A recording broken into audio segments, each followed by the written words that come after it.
तुम सोचते हो कि प्राचीन काल में बैंक चलाना क्या कोई अच्छी बात थी? इसे सुनकर तुम्हारी पीठ पर ठंडा पसीना आ सकता है। साफ तौर पर तो यह चांदी गिनने जैसा है, लेकिन हर चांदी की ईंट पर दूसरों के खून की बूंदें लगी होती हैं।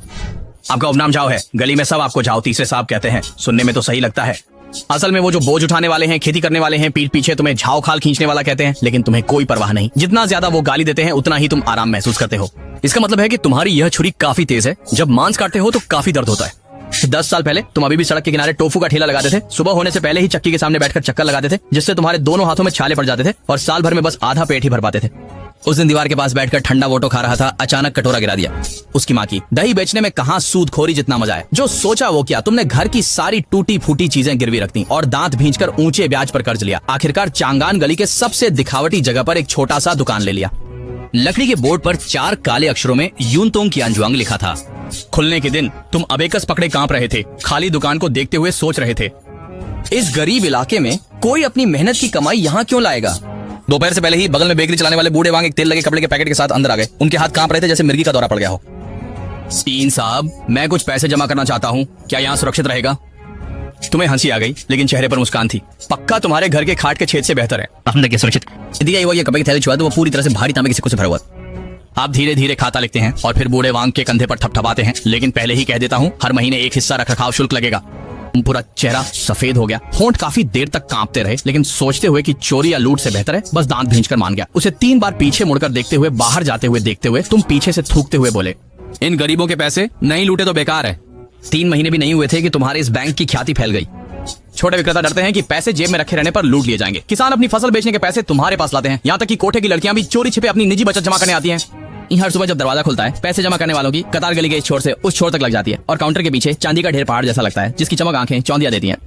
और जो बात तुम्हें और भी दिलचस्प लगती है वो ये है कि जिनके घर में सोने की ईंटें बिछी हैं, वो भी रोज बेशर्मी से पैसे उधार लेने आते हैं। शुरू में तुम्हें बहुत गुस्सा आया, ये कुत्ते की औलादें अपनी ही पैसे को छुपा कर रखते हैं। जमीन खरीदो या चित्र खरीदो, लेकिन मेरे पैसों से पैसा कमाने की सोच रहे हो। लेकिन फिर अचानक तुम्हें हंसी आ गई, यह तो खुद चलकर आए हुए फायदे का सौदा है ना? उधार चाहिए, ठीक है। तुम आराम से बैठकर दांत साफ करते हुए कहते हो, मासिक ब्याज 8। अच्छा समझ गया, उन पर ब्याज पे ब्याज आएगा और गारंटी के लिए संपत्ति का अनुदान होगा। वे अमीर लोग अपनी इज्जत के लिए डरते हैं कि कहीं कोई उनके घर की कमजोरी ना जान जाए, इसलिए वे मजबूरी में मान जाते हैं। सबसे पहले फंसने वाला था शहर के पूर्वी हिस्से का ल्यू लाओकाई, जो पंखा लेकर अंदर आया और चिल्लाया, सा ये 1000 लियांग उधार दो, उधार। तुमने पलक भी नहीं झपकाई और लेखा विभाग से उधार की रसीद आगे बढ़ाने को कहा। उसे हस्ताक्षर करते हुए देखा और मन ही मन ठंडे हंसी के साथ सोचा, इंतजार करो, जल्दी ही तुम्हें अपनी सारी जमीन वापस देनी पड़ेगी। दिन ऐसे ही एक एक करके गुजरते गए। हर दिन दरवाजा खोलते ही गरीब लोग पैसे जमा करने के लिए लाइन में खड़े होते और अमीर लोग पैसे उधार लेने के लिए लाइन में खड़े होते। तुम्हें कुछ भी नहीं करना पड़ता, बस काउंटर के पीछे बैठकर चांदी गिननी होती। कोई लेने आए तो कल ही जमा किए गए नए पैसे से काम चला लो। वैसे भी आम लोग एक ही दिन में सब निकालने नहीं आएंगे। यह पूरब की दीवार को तोड़कर पश्चिमी दीवार की मरम्मत का काम तुम इसे सबसे बेहतर तरीके से करते हो। एक बार शहर के झांग युआनवई के मूर्ख बेटे ने जुए में पैसे हार दिए और लाल आंखों से 500 ताऊ उधार लेने आया। तुमने चाय की एक घूंट ली। मासिक ब्याज 8%, देरी होने पर दोगुना। अपने घर के दक्षिणी ढलान की 20 एकड़ धान की जमीन गिरवी रखो। वो लड़का इतनी जल्दी में था कि बिना सोचे समझे ही हस्ताक्षर कर दिया। 3 महीने बाद झांग युआनवई रोते हुए चेहरे के साथ तुम्हारे पास आए। तुम आह भरते हुए सिर हिलाते हो। नियम तो नियम है, आखिर में वह उपजाऊ जमीन आसानी से तुम्हारे हाथ में आ गई। बेशक कभी कभी परेशानियां भी होती हैं। पिछले महीने शहर में अचानक धन की कमी हो गई। बाजार में एक भी तांबे का सिक्का नहीं दिख रहा था। वे गरीब लोग पागल होकर पैसे निकालने के लिए आ गए और लगभग बैंक की दहलीज को तोड़ दिया।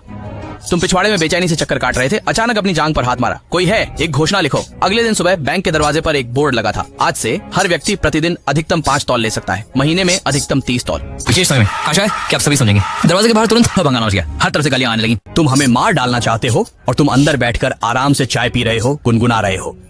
किस बात की जल्दी? जब यह तूफान थम जाएगा उन्हें फिर से पैसे वापस लाने होंगे। बस ऐसे ही तुम्हारा बैंक बड़ा होता गया। शाखाएं पड़ोसी जिले तक खुल गई। तुम अब हर दिन पिछवाड़े की झूला कुर्सी पर लेटे रहते हो। एक तरफ बीज चबाते हो, दूसरी तरफ सोचते हो। इसे ही जिंदगी कहते हैं। वे गरीब लोग मेहनत से खेती करते हैं, मेहनत करते हैं, कुछ पैसे कमाते हैं, फिर भी तुम्हें ही सुरक्षित रखने के लिए कहते हैं। वे अमीर लोग सोचते हैं कि वे व्यापार कर रहे हैं, लेकिन अंत में वे अपनी पैतृक संपत्ति को विनम्रता से सौंप देते हैं। तुम आंखें में चुचाकर आसमान में बादलों को देख रहे हो और मन ही मन अगले महीने कुछ और शाखाएं खोलने की योजना बना रहे हो।